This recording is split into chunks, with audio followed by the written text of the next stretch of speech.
আমরা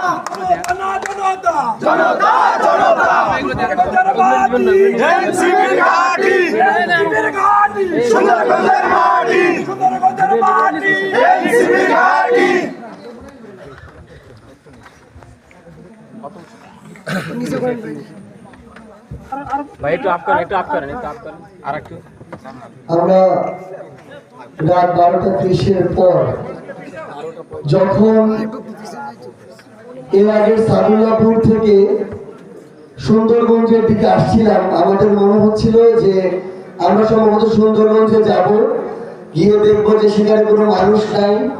তারপর আমরা সেখানে যাব, যেহেতু আমরা কমিটমেন্ট দিয়েছি যে আমরা সেখানে যাব, এবং আমরা যেন পরবর্তীতে আমাদের সহযোদ্ধাদের বলতে পারি যে আমরা আমাদের কথা রেখেছিলাম, গিয়ে আপনাদের সুন্দরগঞ্জে পা রেখে এসেছিলাম।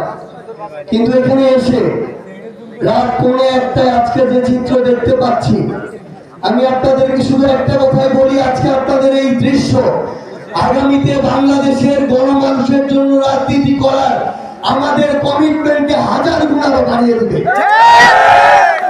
2024 সালের অভ্যুত্থানে যে ছাত্র জনতার নেতৃত্বে বাংলাদেশের অভ্যুত্থান সংগঠিত হয়েছে, তাদের নেতৃত্বে বাংলাদেশে আরেকটি রাজনৈতিক দল আত্মপ্রকাশ করেছে, জাতীয় নাগরিক পার্টি এনসিপি।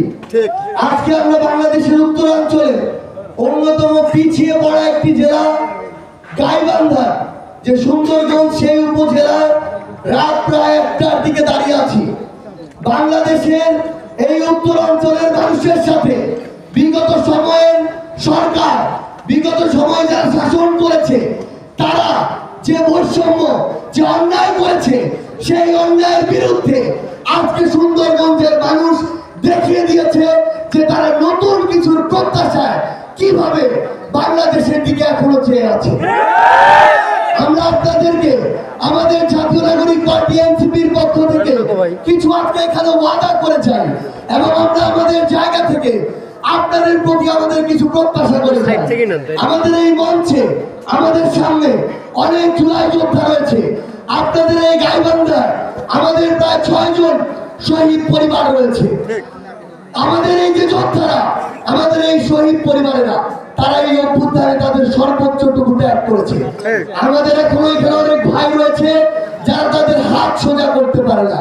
অনেক ভাই রয়েছে যাদের শরীরে এখনো বুলেটের আঘাত আছে।